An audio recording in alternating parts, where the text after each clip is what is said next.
Liverpool and Chelsea just shared the points in an uneventful 0-0 draw at Anfield. Both teams had decent performances in midfield and defense, but their ball retention in the final third was terrible. We did, however, get some excitement from the 100 million man Mykhailo Mudryk, who showed some signs of stardust on his Chelsea debut. So let's analyze just how good the Ukrainian international can be in the Premier League. But first, don't forget to drop a like on the video and subscribe to the channel.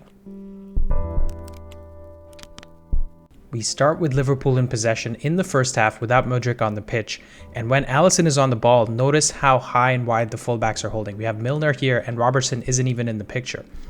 Gomez, Konate, and Bajcetic are the only three players that are holding relatively deep, and this is primarily because the Chelsea front four of Havertz, Mount, Gallagher, and in this case Jorginho are holding very, very narrow. As we play the clip, we see the ball being played into midfield and it lands at the feet of Bajcetic, who sees Salah making the run in behind and finds him, and Salah gets at the edge of the box and sees Hakpo in a ton of space. He cuts it back to Hakpo, but unfortunately Hakpo ends up skying the shot. So as we can see from this example, Chelsea's front line being narrow has resulted in Liverpool getting a lot of space in the wide areas and actually almost scoring a goal from it. In this clip, we see the immediate impact of Mudryk being on the field. Chelsea switched the play from the left to find Ziyech in space on the right-hand side, and we pause it here. With Mudryk holding high and wide on the left-hand side, there's a lot of space for Chelsea to push up into. Both Liverpool fullbacks are holding deep with their center-backs in a straight line.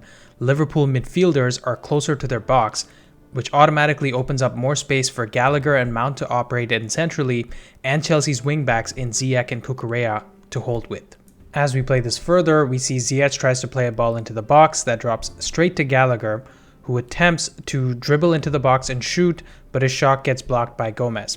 And we can see from this clip how Mudryk forces Liverpool to pay attention to him, and that creates a chance centrally for Chelsea. Here we see another example of Mudryk's impact on Liverpool's right back, which is Milner in this case. In the first half, we saw Milner holding further up the pitch in this sort of area, but he's forced to stay back now because of Mudryk's pace. We see Gallagher playing the ball into the box. Liverpool can't get rid of it, and Ziyech picks it up in a dangerous position. Notice how well Mudryk is positioned for a tap-in in this scenario. All Ziyech has to do is play the ball across, and Mudryk can tap it in very easily. Unfortunately, Ziyech ends up losing the ball, but Mudryk doesn't give up on the possession. He can easily play Cucurella into the byline, but he decides to play it into Gallagher and makes the run into the box himself. As he receives the ball in the box, he sees two Liverpool defenders that he needs to beat in order to get a shot onto goal. He proceeds to dribble through them and finds the little space that is actually left in behind, I think that's Joe Gomez in this scenario, and he gets a shot onto goal. From this clip, we can see how good Mudryk is in tight spaces and how good his decision making is inside the box. I mean, that La Croqueta that he did just reminded me of Hazard in a Chelsea shirt. In this clip, we again see Mudryk holding the width on the left-hand side in tons of space. Players with the quality of Hakim Ziyech can easily find Mudryk at the back post, and that's exactly what he does.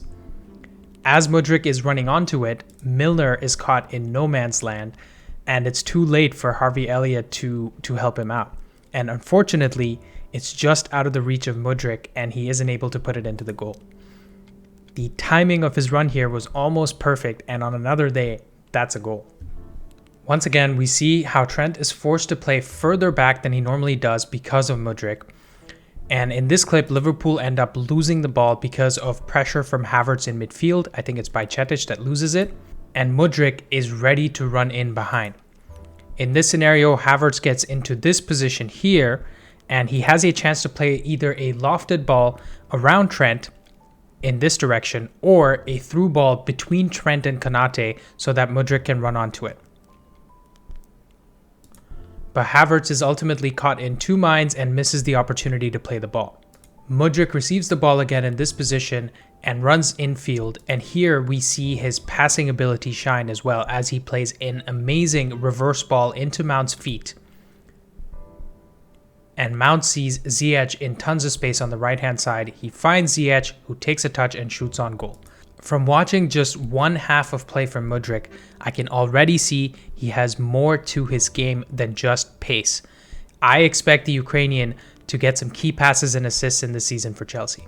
And finally, we see what most of us expect from Mudryk, and that's pure pace in behind. Mason Mount picks up the ball in midfield in his own half, and we see Mudryk already on his bike. As Mount plays the ball, you can see that Milner and Konate both have a few yards on Mudryk. And just a few seconds later, Mudryk has already bridged that gap, which forces Milner to go in for the tackle, and he gets booked with a yellow card. It's obvious to me that right backs around the league will have sleepless nights before they have to face someone like Mykhailo Mudryk because he is rapid. Now, I don't know about you guys, but I'm really excited to see what this kid can do in the Premier League. Get in the comments down below with how many goals and assists you think Mudryk will have by the end of this season. I think in all competitions, he can easily get 10 goals and assists. Thank you guys for watching. Like and subscribe, and I'll see you guys in the next one.